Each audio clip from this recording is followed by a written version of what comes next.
Ya, selamat pagi saudara. Dialog Realita Politik kembali hadir menjumpai Anda dan kali ini, pagi hari ini, saya akan secara khusus mengajak Anda untuk mengenal lebih jauh profil Partai Amanat Nasional terkait dengan isu perlindungan buruh migran kita yang ada di luar negeri. Bersama seorang caleg muda kita. Langsung saya perkenalkan, sudah hadir di sini Mas Yoga Dirga Cahya, koordinator luar negeri, Mas ya? Ya. Koordinator luar negeri dari DPP Partai Amanat Nasional. Selamat pagi, Mas Yoga. Selamat pagi, Mas Yugis. Mas Yoga, kita akan bicara tentang perlindungan buruh migran kita yang ada di luar negeri. Kalau kita bicara tentang kasus-kasus yang banyak terjadi, sejauh ini kita melihat seolah-olah begitu ya, perlindungan terhadap buruh migran memang masih terlihat minim. Mas Yoga melihatnya seperti apa? Saya rasa itu benar ya, Mas ya. Karena kita bisa lihat dari kasus-kasus belakangan ini, kasus Mbak Erwiana, Mbak Kartika, dan banyak kasus sebelumnya juga itu terus berulang. Dan bukan hanya di satu negara, bahkan di negara yang katanya sudah memiliki jaminan ketenaga kerjaan yang baik, contohnya di Hong Kong, itu masih terus berlanjut juga hal seperti itu. Jadi kita ini sebenarnya memerlukan sebuah sistem preemptif, karena selama ini pemerintah itu melaksanakan proaktif ya, maksudnya reaktif. Jadi bukannya untuk mencegah, tapi untuk bagaimana kita merespon sebuah keadaan. Nah, menurut saya inilah yang kurang. Jadi belum adanya sistem perlindungan holistik untuk buruh migran Indonesia yang bisa mencegah bagaimana ada kekerasan untuk buruh migran kita di luar negeri. Kemudian bagaimana sistem untuk merespons adanya keterlambatan pembayaran gaji atau bahkan gaji yang tidak dibayar di luar negeri. Terkait dengan isu kekerasan, Mas Yoga, ini kan banyak terjadi dan terlalu banyak kita mendengar. Kalau Indonesia sudah meratifikasi terkait dengan undang-undang perlindungan terhadap buruh migran kita, tapi di beberapa negara yang kemudian menjalin kerjasama dengan Indonesia kan belum. Mengatasinya bagaimana? Sebenarnya di tiap negara itu berbeda-beda ya, Mas ya. Kayak contohnya di Hong Kong dan Singapura, walaupun di Singapura itu mereka belum meratifikasi, mungkin maksud Mas ada konvensi ILO nomor 189 ya, tapi mereka sudah memiliki undang-undang ketenaga kerjaan yang cukup baik untuk melindungi hak-hak buruh migran kita yang ada di sana. Dibandingkan dengan negara-negara lain yang belum meratifikasi dan tidak memiliki sistem perlindungan itu, kita harus melakukan hal yang lebih extra effort gitu. Contohnya seperti yang di Saudi Arabia, Malaysia. Solusinya seperti apa? Apakah kemudian kita harus moratorium begitu atau ada alternatif lain? Menurut saya kalau memang langkah yang ditempuh oleh pemerintah untuk menghentikan atau moratorium pengirim tenaga kerja contohnya ke Saudi Arabia dan ke Malaysia karena mereka belum memiliki jaminan keselamatan, itu adalah langkah yang tepat. Tapi itu saja belum cukup. Karena di dalam negeri kita ini sendiri, di Indonesia itu juga harus dibenahi sistem perlindungan TKI. Karena perlindungan TKI itu bukan hanya saat mereka di luar negeri, tapi saat mereka di Indonesia itu pun sudah harus dimulai perlindungan kita. Karena perlindungan sistem rekrutmen tenaga kerja Indonesia di luar negeri ini dari awal sampai akhir itu banyak lapsesnya, Mas ya. Seperti rekrutmen, mulai dari rekrutmen buruh migran calon TKI kita yang ada di Indonesia itu sendiri, satu, datanya banyak dipalsukan. Kemudian dua, juga mereka trainingnya itu juga belum cukup. Dari hulu memang sudah ada masalah di kita sendiri. Betul. Artinya sebetulnya kita tidak bisa semata-mata menyalahkan negara yang menerima buruh migran, tapi dari Indonesianya sendiri. Tepat sekali. Apa yang sesungguhnya terjadi? Kok bisa sampai ada, katakanlah misalnya pemalsuan data? Ini nggak serius atau bagaimana sih? Saya rasa ini adalah monitoring yang kurang dari pihak-pihak pemerintah. Contohnya seperti BNP 2 TKI dengan Kementerian Tenaga Kerja. Ia memberikan license atau lisensi PJTKI atau PPTKIS ini untuk mengirimkan tenaga kerja itu adalah Kementerian Tenaga Kerja. Tapi yang melakukan monitoring atau pengawasan itu adalah BNP 2 TKI. Kemudian BNP 2 TKI ini memberikan sistemnya seperti ini ya. BNP 2 TKI memberikan rekomendasi kepada Kementerian Tenaga Kerja apakah sebuah PJTKI atau PPTKI ini dia melanggar aturan atau tidak. Tapi ini banyak hal-hal yang terjadi di in between. Jadi banyak terjadi bahwa pengawasan itu bukannya efektif, malah mereka menjadi lengthy atau panjang, dan akhirnya mereka tidak mendapatkan sanksi apapun dari Kementerian Tenaga Kerja dan lisensinya tidak dicabut. Itu ada pada fase preventif ya. Yang saya ingin gali juga lebih jauh adalah pasca kejadian. Katakanlah di 19 negara itu kan aksi kekerasan banyak terjadi dan menimpa buruh migran kita. Kehadiran kantor perwakilan Republik Indonesia yang ada di sana, evaluasi Mas Yoga bagaimana? Menurut saya untuk perwakilan kita yang dilakukan oleh Kementerian Luar Negeri itu cukup baik ya Mas ya. Kita ambil contoh aja. Indikasinya apa sih disebut baik itu?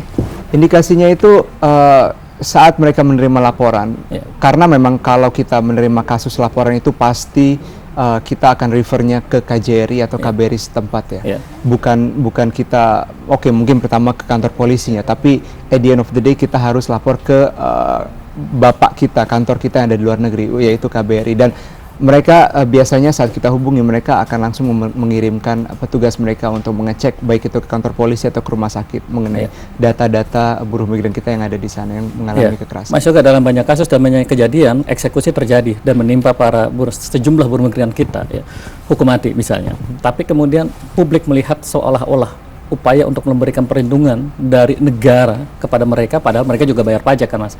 Kok seperti kosong saja ya? Sebenarnya nggak bisa dibilang kosong juga ya. Saya ini fair aja ya untuk kedua belah pihak, pemerintah dan masyarakat. Memang banyak kekurangannya juga dan kita contohnya di Malaysia ada sekitar 3 juta warga negara kita di sana, 2 juta itu tercatat dan sisanya itu tidak tercatat. Dan hanya ada berapa kantor perwakilan kita? Ada sekitar 5 di Malaysia dan kita di sana memang ada lack of manpower, kekurangan manpower kita yang ada di Malaysia. Jadi tapi secara umum yang saya melihat efektivitas dari Kementerian Luar Negeri dalam melindungi itu sudah cukup baik. Baik, Mas Yoga, ini kalau kemudian kita lihat 2015 tidak terlalu lama lagi kita akan masuk dalam komunitas ASEAN. Lalu lintasnya itu kan terkait dengan barang, jasa dan juga manusia. Yang jadi pertanyaan saya adalah ketika kemudian lalu lintas itu menjadi semakin mudah, artinya kan upaya untuk memberikan perlindungan harusnya makin ofensif. Apa yang akan dilakukan? Tawaran Partai Amanat Nasional seperti apa? Untuk Partai Amanat Nasional sendiri kita memang sudah berdiskusi bagaimana Partai Amanat Nasional ini menjadi sebuah partai yang fokus dalam perlindungan TKI. Jadi kita seperti yang saya bilang tadi, kita harus mantapkan atau kita harus perbaiki sistem pengawasan dari PJTKI atau PPTKS ini yang ada di Indonesia. Karena ada sekitar 1.700 PPTKIS ini yang ada di Indonesia memberangkatkan setiap hari warga negara kita ke luar negeri, legal maupun ilegal. Dan mereka itu mempunyai kuota dan banyak yang saya dapatkan dari teman-teman kita di luar negeri TKI, mereka tuh selalu bilang, Mas Yoga, tolong benahi PJTKI kita yang ada di Indonesia. PT-PT ini mereka seakan-akan tuh above the law, mereka tidak tersentuh oleh hukum. Ini yang dirasakan oleh TKI-TKI itu sendiri. Pencabutan izin juga sering kali kita sulit sekali ya, meskipun pelanggaran beberapa kali terjadi. Betul. Terjadi. Jadi memang, ini Mas, adanya lack of standards and criteria ya untuk sebuah PJTKI ini untuk terus beroperasi. Untuk akreditasi, jadi Indonesia itu tidak ada lembaga akreditasi untuk menilai apakah sebuah PJTKI ini layak atau tidak. Dan kalau kita belajar dari Singapura ya, di sana tuh setiap ada ada agency itu selalu ada akreditasinya A, B, C atau D. Jadi masyarakat tuh bisa melihat saya mau ke PT yang akreditasinya baik, jadi dia akreditasi yang A. Nah di Indonesia ini belum ada. Saya kira ini adalah untuk melakukan itu. Saya kira ini adalah sistem yang tepat untuk bagaimana kita mendisiplinkan atau membuat PJTKI ini lebih profesional. Saya ingin tanya hal yang sangat personal sebetulnya. Kita cukupkan dulu untuk isu buruh migran. Tapi usia berapa Mas Yoga? Saya 27 tahun. 27 tahun. Sangat muda. Apa yang membuat Anda tertarik terjun ke dunia politik? Ini memang nggak bisa lepas dari masalah buruh migran juga ya Mas. Saya selama 10 tahun ke belakang ini saya tinggal di Singapura. Kemudian saat saya di PPI Singapura, saya aktif di PPI Singapura. Kita ada program namanya PLRT Tutoring. Penata Laksana Rumah Tangga, itu adalah sebutan untuk TKI kita yang ada di Singapura. Apa yang Mas Yoga lihat di sana? Di sana setiap saya ngajarin mereka bahasa Inggris, ngajarin mereka komputer, itu mereka tuh selalu curhat sama saya. Meningkatkan keterampilan ya sebetulnya. Meningkatkan keterampilan. Sudah melakukan sesuatu untuk buruh migran. Sudah. Apa yang mereka sampaikan? Mereka bilang, Mas Yoga, saya di bandara itu kena palak sama petugas-petugas yang Bandara ada di sana. mana nih? Oh, bandara seluruh Indonesia. Seluruh Indonesia? Di Soekarno-Hatta. Bukan di Canggih maksudnya kan? Ya? Oh, bukan di Canggih. Canggih cukup profesional. Di Adi Sucipto, Adi Sumarmo, di seluruh Indonesia mereka tuh bilang bahwa kita ini dibilang pahlawan devisa, tapi apa yang kita terima itu kita dianggap sebagai sampah masyarakat. Tolong Mas Yoga sampaikan ke wakil-wakil kita yang ada di DPR. Saya sampaikan kepada wakil-wakil kita yang berkunjung ke Singapura. Tapi akhirnya tidak ada langkah-langkah ke depannya. Dan mulai saat itu saya berpikir bahwa I have to do something. Saya harus melakukan sesuatu untuk mereka. Jadi kalau saya tidak didengarkan, saya akan maju menjadi perwakilan mereka di DPR. Kalau Mas Yoga kemudian mendapat kesempatan, ini kan dengan publik Indonesia pagi hari ini kita bicara, Mas Yoga. Apa yang menurut Mas Yoga buat masyarakat itu merasa layak untuk memilih Partai Amanat Nasional, dan dalam hal ini Mas Yoga? Oke. Jadi begini Mas ya, di dalam Partai Amanat Nasional itu kenapa saya memilih Partai Amanat Nasional? Karena saya melihat PAN ini adalah sebuah partai yang profesional. Saya sebagai profesional waktu saya melihat ada kesempatan untuk mencalonkan diri jadi anggota DPR lewat Partai Amanat Nasional, saya berpikir bahwa cara rekrutmennya dia itu cukup profesional juga. Jadi tidak ada money politicsnya, tidak ada bargaining politics juga dan segala macam. Berupaya untuk menjadi sebuah partai yang modern. Boleh diceritakan tentang kampanye putih? Kampanye putih itu adalah sebuah konsep kampanye saya yang saya cetuskan bersama teman-teman tim saya juga, yang kita berprinsip pada 3 hal: bersih, transparansi, dan profesionalisme. Itu yang dikedepankan? Itu yang dikedepankan. Dan kita ini anti money politics, kita anti kampanye hitam, dan kita mengedepankan program kerja yang reasonable dan terukur. Jadi kita di kampanye putih ini berpikir bahwa masyarakat sekarang sudah pintar ya.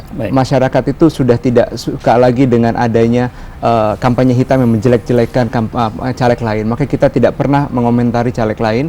Kita hanya mengedepankan inilah program kerja saya dan ini transparansi saya. Silahkan dipilih kalau Anda merasa inilah program terbaik.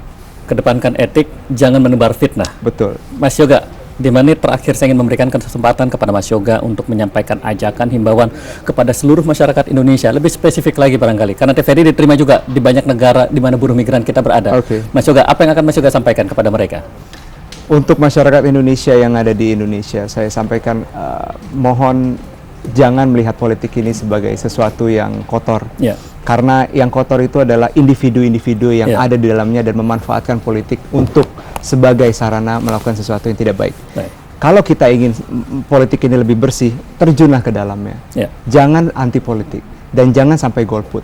Karena segala keputusan di Indonesia ini ditentukan oleh teman-teman kita yang ada di DPR sana.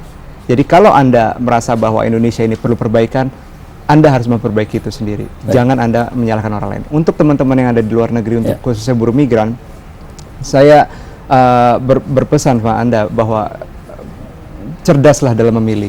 Ya, jangan kita harus melihat track record atau rekam jejak calon yang ada, dan jangan lihat jangan lihat partainya, saya bilang ya. Lihat calonnya. Apakah Anda melihat bahwa calonnya ini bisa bisa membawa aspirasi Anda ke DPR atau tidak? Baik, Mas Aquino Senior pernah mengatakan bahwa politik itu kotor bukan karena politik kotor, tapi karena orang-orang baik tidak mau berpolitik. Saya berharap Anda salah satunya. Selamat berjuang, Mas Yoga. Terima kasih. Dan pemirsa, demikianlah dialog kita pada kesempatan pagi hari ini, dan tentu saja kita berharap bahwa ada begitu banyak hal yang bisa kita lakukan.